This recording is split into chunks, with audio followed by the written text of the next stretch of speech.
obvious that we have a lot of passion in this room. What are your thoughts on how UK fans are sort of coming together, sharing that passion with one another? You know what? I did not know we had UK fans at all. But when I was invited by the Vikings to come over here to help spread the American football, and I was like, wow, they got fans here. Then I connected with you guys on social media, and I tell you what, you guys right on. You guys been pumped up. You guys been rocking the purple, baby. I've been loving it. My social media been blowing up because of you guys.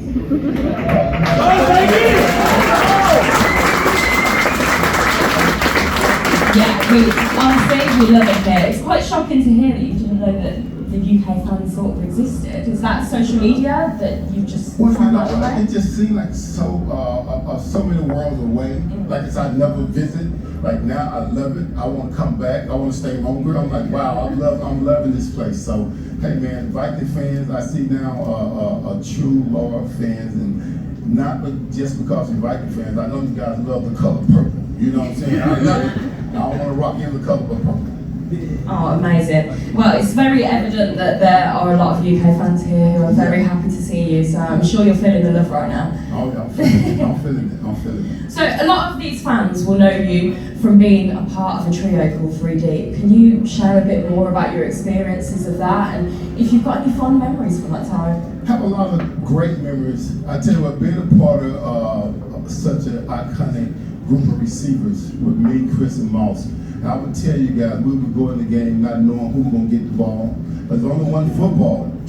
And sometimes when you got such great receivers on the field, there's not enough footballs to go around.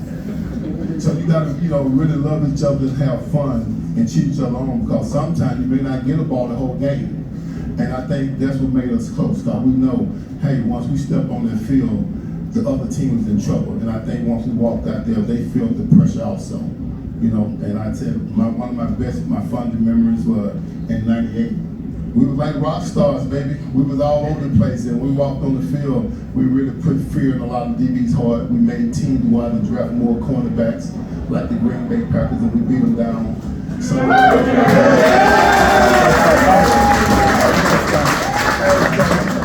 '98 was a great year, but I had so many more memories of the Vikings guys. And I'm gonna be here all night. And you guys want to come on one-on-one and ask me any personal questions about the Vikings, I'd be more than willing to answer. Because I'm loving this, man. I got goosebumps just walking in. So I imagine that there's some conflicting feelings there initially. So you said about the fact that only one person can get the ball, and if you've got 3 great wide receivers all in there, how do you sort of deal with having to trust your teammate enough to be like, okay, yeah, he deserves it as much as I do? Well, it comes in practice. During practice, we make plays. By the time you guys see, Randy Moss throwing his hands up, and after the DB probably 10 yards off, that started in practice. So we already knew that was gonna happen. You guys saw Chris Carter making the one-hand grab. You guys were like, oh man, what a great grab. But we saw that in practice all the time. So it wasn't a big thing to us. I roll to it, hey man, stop showing up, man, catch me 2 hands. You know what I'm saying? So we just know, no matter what, who they were going to throw the ball to, those guys can make plays. And don't forget that we had that Robert Smith in the backfield now. So we had a lot of pressure. We put a lot of pressure on teams. Like I said, '98 was special. They got a great group of young receivers now. I think they just probably won away, but they put everything together. And hopefully we'll get another what they call a 3D 2.0. With Jefferson and Allison and the other guys. So, I'm looking forward to watching them beat the Saints tonight.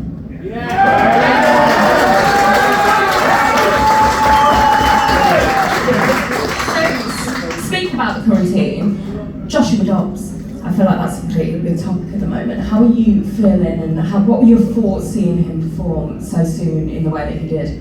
Well, you know what? He's been on several teams, so I don't think the pressure was on him. I think he just went out and played his game. What else he had to lose? He came in the course of the week, didn't know much of the play, but what he did know throughout the week, he put it together. And I think the coach put him in a position, in a situation where they didn't call him the plays that he couldn't handle. And he took what the team gave him. If it wasn't there, he ran the ball. And that's what we need. Now we got pressure on the other teams, You know, they don't know if we're gonna run it, throw it, or the quarterback will run it. So, you know, when you got those different options, man, you know, the sky's the limit. And it's always great to get hot late. I think we're getting hot now. It's great to get hot. It's good to get hot late. When you get hot late, we're going to take that on into the playoffs, into the postseason. So, I think we can do a great job. What else you got? You don't have anything else to look. Just go out and be yourself and play football. I feel like everybody else in the room is feeling the same thing right now. So, to go back to you and when you were playing, how did it feel for that first time putting palpable on? I want to know the emotions that were going through your head. Was there any fear there, or was it like, oh, I'm ready, let's go? Well, you know, I was a pretty good athlete in college, but stepping to the next level, coming up to Minnesota, number one, I'm from down south. These guys know I'm from the southern parts of the states. It stay hot there now. So when I went to Minnesota, and you know, when wintertime hit, I was like, oh my God, whatever, you know. But just walking into the locker room, we had other great receivers like Anthony Carter,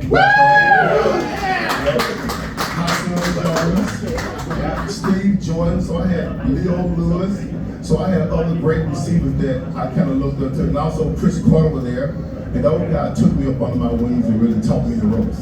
You know, really taught me the ropes and how to play football, and you know, and then once you go out into the city for the first time, getting to Minnesota, I really saw how passionate the fans were of their purple. You know what I'm saying? In the Vikings. So when I first got out, I loved it. You know, it was like amazing. Feeling at home, definitely. Oh yeah, feeling love. I rock the purple. So to bring it back to now, Justin Jefferson. So there's talk. Oh, I heard a little woo. Yeah, there we go. You like that? So there's a bit of talk around him coming back from injury and stuff. How do you sort of feel about that? How did you take that news? Well, if he's coming back, it'd be great.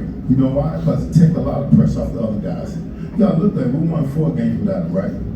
So now it gave the team and the coaching confidence that they have other players that can make plays. Now adding him into the mix, what ended up happening is now team got to prepare for him, but we have confidence that the other guys can make the plays. So that's always good when the quarterback can sit back there and the coach can call plays, knowing I got other guys who make plays. When you just got to depend on one guy, you kind of limited. We're not limited anymore. We got a quarterback who can run the ball, Jefferson coming back, we got other guys who can make plays. So I'm looking for great things down the stretch. I'm looking for great things tonight. Hey man, I'm pumped. I'm pumped to see him back out there, but I'm also pumped for the Vikings. And how far do you think this team this year can take it? Well, you know what? Like I said, it's good to get hot late. And as long as we get hot, we can go a long ways. And I think we just minimize the little mistakes and make the plays in front of us. We'll be fine. We'll be fine. We'll be good. Don't you guys think so?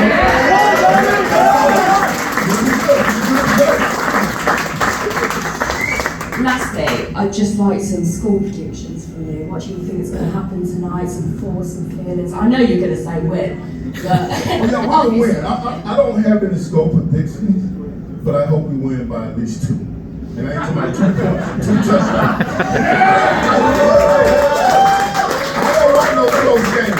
I don't want no close games. I want us to go to win nice. You know, so they get the team confidence. You know, we don't want to struggle down the path. We want to get a good win, and we can win by 2 scores. That'd be awesome. And I think get not just the Viking confident, get the coaching confident, but get all of us confident. You know, we're going to start prepare for our tickets to the next level. You know, and the next level is what? Is it Vegas? That's right. All y'all know what I mean when I said Vegas, right? Yeah. All right.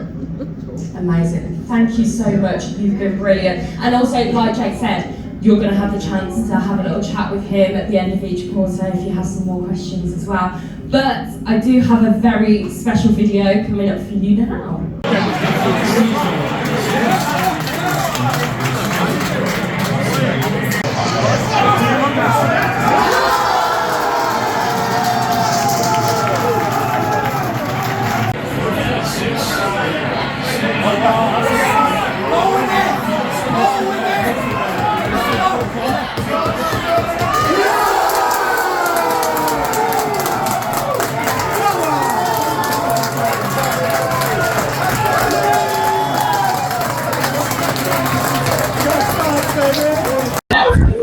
So we're here with Jake Reed, Minnesota Vikings legend, here in Manchester at the Minnesota Vikings fan event. How are you finding it so far? Well, it's great. It's so exciting to come out to see the fans. They have a lot of energy. Hey man, I didn't know the UK had these many Viking fans out here, but it feels good. It's making me feel at home. Put it like that, make me feel at home. That's good to see. So how are the fans over here comparing to what it would be like in Minnesota? Well, you know what though? It's the same. It's the same energy. These guys have so much energy. I've been posting stuff on my social media, and I can see the UK fan base been going off and excited about meeting me. I've been excited about meeting them. So it's been a great fit, and we're winning the game now. So whenever you win, it's always a lot of fun. It is. Hey, these guys seem like a lot of fun. And it's been a very good first half with Josh Dobbs having a really good first half there. How would you rate his performance so far? Well, I think he's doing great. One of the things that's good about Josh Dobbs, they're able to move the pocket. Yeah. They sit back, they can't sit back in zone because he was running the football, so it put a lot of pressure on the defense. I think he is doing that. He put a lot of pressure on the defense, not just with his arm, but also with his legs. So that's good to see. It's always good to see that the team get hot late. When we get hot late, we can make a good push for the postseason. And you mentioned the postseason there. You're in obviously a very difficult division with Detroit. How close do you think they are to being able to compete with Detroit for the division this season? Well, we haven't played Detroit this year, right? Yeah. So I think since we haven't played this year, I think when they play us, they'll see a big difference. Yeah. I think we're getting hot. Like I said, we kicked our stride right on time. I think when we actually face Detroit, I think it'll be a good contest between the Vikings and Detroit. And thank you very much for your time today. It's truly...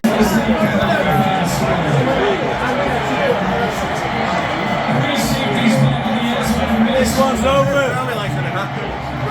Pick time.